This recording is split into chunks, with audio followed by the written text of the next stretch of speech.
Neil, we are here today to talk about legislative risk. So for those of you joining the podcast, we are joined today by Neil Wilding, Stonewood Financial Chief Operating Officer. I don't want to give I don't want to say tax expert, but man, tax and legislative guru. How about that? I'll take it. That doesn't take a designation. Yeah, I'll take it. We'll set the bar high. Yeah, we'll set the bar high. So we're going to talk today. The thing we want to look at and have a conversation about is legislative risk. Mm-hmm. And we're recording today, and we're right around because we'll drop this here in a couple weeks. But by the time listeners have heard this, we'll be listening to this. So we're on the front side of the midterm elections. Yep. And so by the time we get this published and out, all those ballots will be counted and we'll have all the different changes and all the things that could happen. So this, in a way, having this conversation today may be even better than knowing the outcome, because that is one of the things we're talking about is legislative risks to an advisor. So I gave you a little cat's whisker of your bona fides.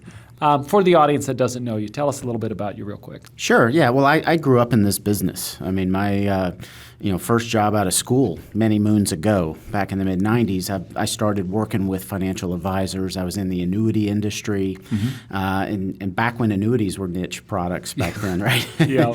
And so I was at the early end of that, teaching advisors how to incorporate those into their practice. I spent time working with managed money. I've really worked in all channels of distribution, whether the advisor was in a bank or a wirehouse or fee-only advisor. I feel like I've worked with a wide range of backgrounds in the advisor community. But what I found was that there was always a process that the advisor would take and the way that they could differentiate themselves in a very crowded marketplace, regardless of their business model, was how they mitigated risk for their clients. Mm-hmm. And so, early on, it was always market risk and how do we build our portfolios and manage alpha and beta and, to help, make, as an advisor, how can I make myself different than the guy down the street? And that was how we built portfolios. And then as the annuity industry started to be more prolific, it was all about income and how can we create guaranteed income for life and offset how do we offset sequence of returns risk and longevity risk. And so that was always, for years, that was what I did. But what we started to realize was that there were other risks that were in play. And, more and more people started to retire. And when they retired, they realized, when I go to take my retirement income check, I don't get it all. Right, the IRS gets a part of that. Absolutely. And so because of that introduces a new layer of risk to our clients' portfolios is tax risk. Yeah. And so when I talk about tax risk and people think about how much the IRS has taken, most people would think it's more of a micro situation. Like if I were to talk to you about taxes, most people are thinking when I file on April 15th, how are my taxes impacted? And so more recently, in the last 5-10 years, really, we started to focus on treating taxes the same way that we treat market risk, and income risk, is we need to create portfolios that can mitigate the risk of our taxes changing, and not just this year, not April 15th. That's not really what we're talking about. What we're talking about is today looking forward. What role does the IRS play in my client's portfolio? And so that was where we started to camp out and look at tax risk. And then we started to think, wait a minute, taxes, it's not just my own situation. There are other people out there that can make decisions that impact my own retirement, and that's where the legislative risk comes in. Now, I have to tell you, before we go off from the word taxes, there's two quotes that I love that come when it comes to taxes, and one of them is tax code is written in pencil. Yeah. But the other one, you guys have an amazing book that I love, and in one of your presentations, I think it's sitting out there that there's I'm gonna paraphrase it. Please clean this up. Sure. But there's a judge that had a say that was quoted saying that there's two tax codes out there, like one for the informed and one for the uninformed. How close was it? That's right. That's very good. Very good. We've spent a lot of time together. We have. Right? So that's good. That's good. Yeah, it is. Judge Learned Hand is someone that was very. He was one of the most quoted judges out there, and so people were always leaning on his opinion, and that was one thing that he said, and of course it was relevant to our industry, which says, that there's really two groups of people: the informed and the uninformed, and why would anyone want to be uninformed? Right, and so that's the opportunity that our advisors have, is help our clients be informed as it pertains to taxes. I think the other, the other area that a lot of people don't think about, and that it totally ties in with what we're saying, is, so we as a society just came through, our 100-year pandemic. God, knock on wood, right? Like, so, our grandparents and great-grandparents had the Spanish flu.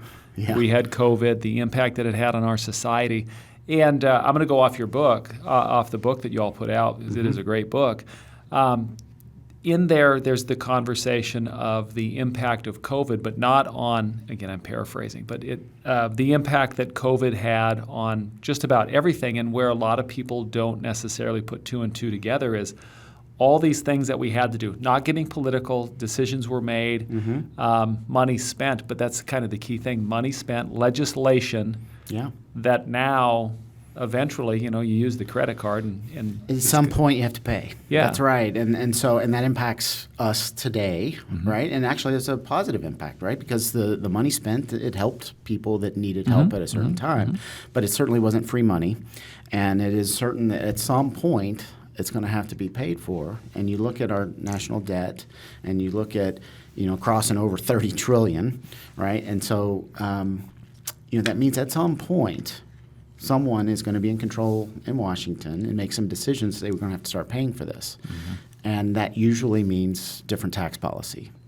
And so we address that in the book because the name of our book is called The New Holistic. Yep. And what we mean by New Holistic is, because I told you I've worked with advisors of all business models, and everyone says they're holistic, right? Everyone. Yeah. Because sure, I can help my clients with many things, but when we narrow in on what we call the new holistic, it's having strategies in place to help people face and mitigate market risk, and having strategies in place to help people face and mitigate income and longevity risk. That makes sense. But where things get new is taking tax risk and legislative risk, which I'm sure we'll talk about more, and treating that as an equal threat to our retirement, and being able to build portfolios to help mitigate that. Because because if you think about what happens, right? And so I think that when I talk to clients, I said what we need to do is sync up our behavior with our belief. Because when I'm at cocktail parties or just talking to people, I say, hey, what do you think about taxes? Do you think they're going up, or do you think, or what? And most people would say, okay, I understand. We're spending a lot of money. We have to pay for that. Taxes are going up. And I say, okay, well, how are you addressing that in your retirement savings? Where are most of your assets? And they say, well, I'm in my 401k, and when I left my job, I rolled the 401k into an IRA. And when I started the new job, I started that 401k. And notice every instrument I'm saying is what? It's tax deferred. Yeah, exactly. And so I said, your belief is that taxes are going up, yet your behavior indicates that maybe that's not happening because you are putting off your tax bill to the future when you're telling me that taxes might be higher. And so that's where we need to sync up the behavior with our beliefs. That's got to be a message that, having been in the industry for a while, that's something that probably does not get shared that much. There's that, let's defer. Let's talk to you about deferral, and then we'll talk to you about where we're going to pull income from. And like you said, you're missing out that whole other portion.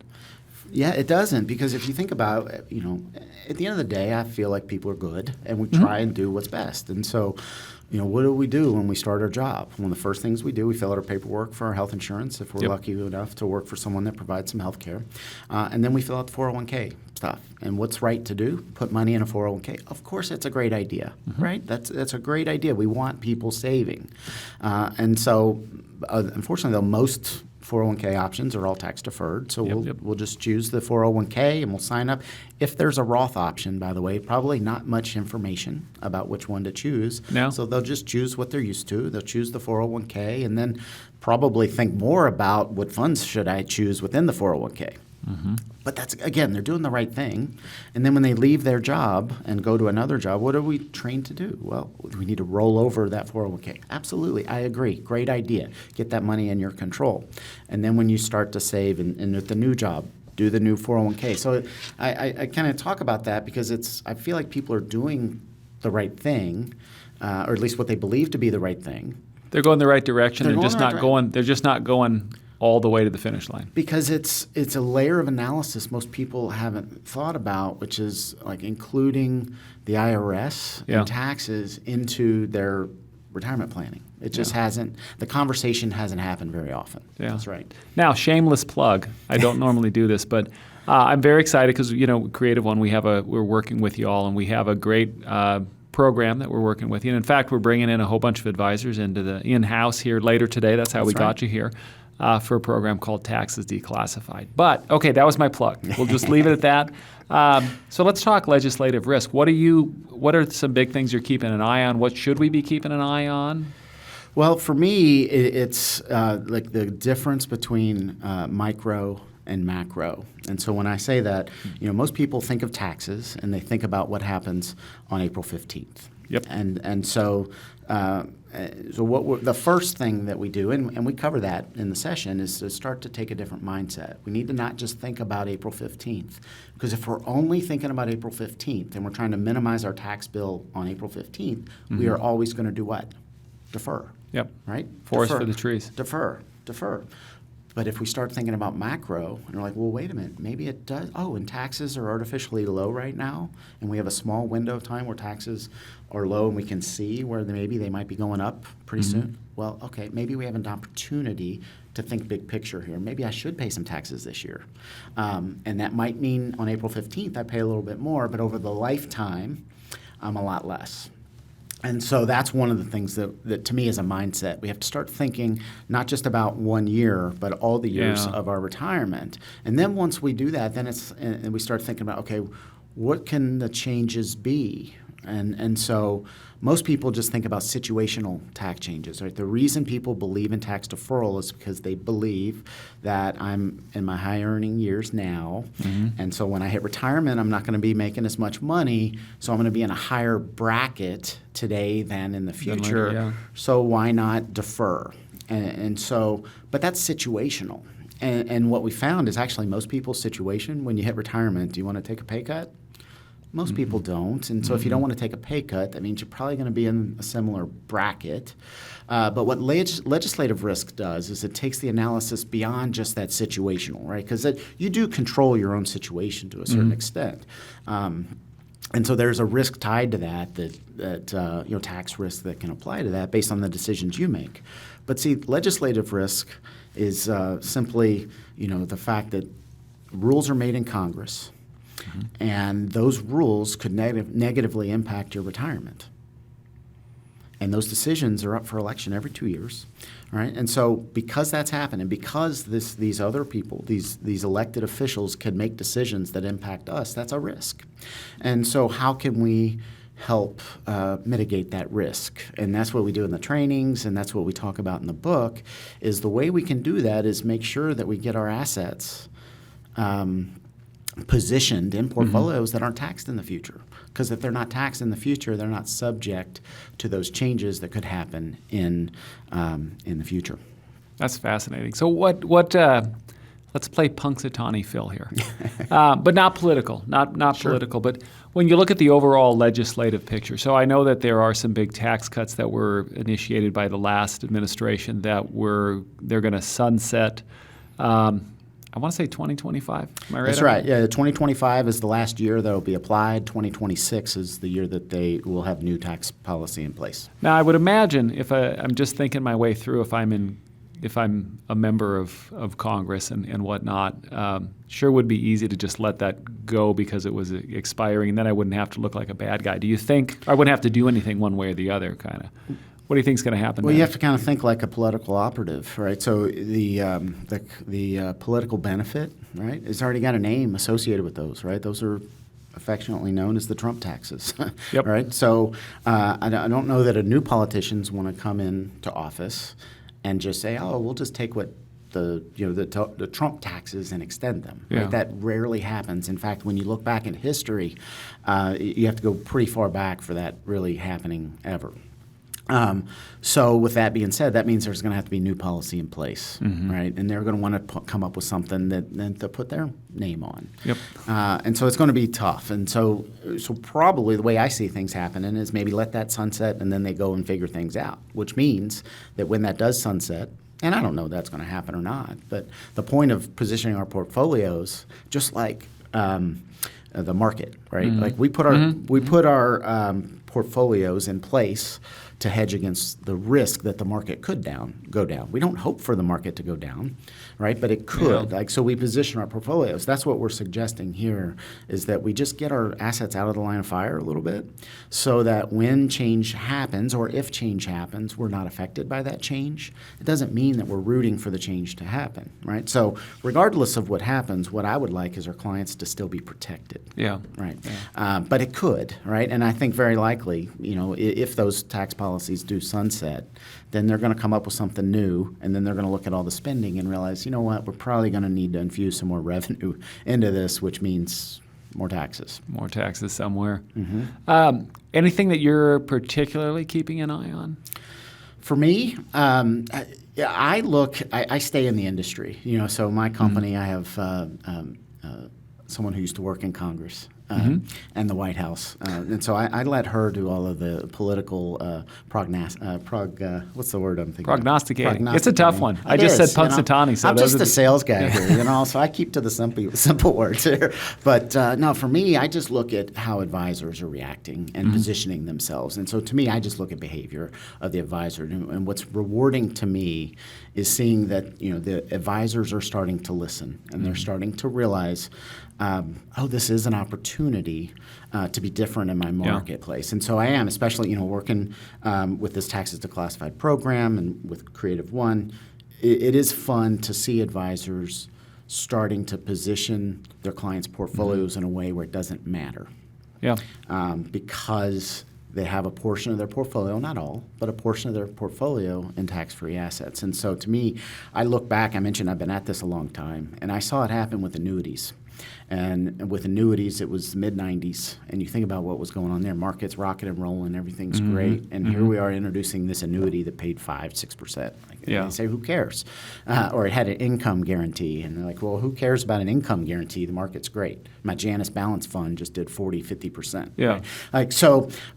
But I saw an awareness, because what happened then was you had an aging demographic, an aging population, so people starting to look more and more at retirement and income. And then you have the dot-com bubble burst and the financial crisis. Since you have all of that happening, suddenly annuities go from this niche product to something that every advisor in America has built into their practice.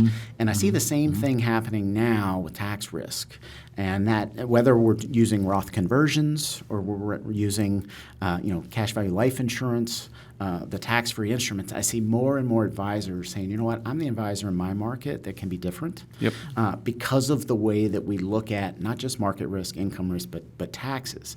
And so to me, that's what I look at is the behavior of the advisor community. And so, if you are kind of contemplating that as an advisor, should I be thinking about it? To me, I think it's a wave that's coming, and it's important to be on the front end of it. Oh, absolutely. And that's that really, this conversation and having you on the podcast was really important to me, because that's one of the things that we're looking to do here with the podcast. I mean, we call it the Complete Advisor for a reason, because we want to really round out, flesh out an advisor's practice and not just be the person who's given a stock tip or opening up an IRA, but somebody who is, like your book title, holistic, somebody that's looking at all facets of the problem and figuring those things out, looking for issues and opportunities that are going to arise. And I think that's something too that's interesting is if the tax law changes, if that sunsets and something new comes, on one hand a person can say, gosh, that's terrible, but the reality is that's an opportunity.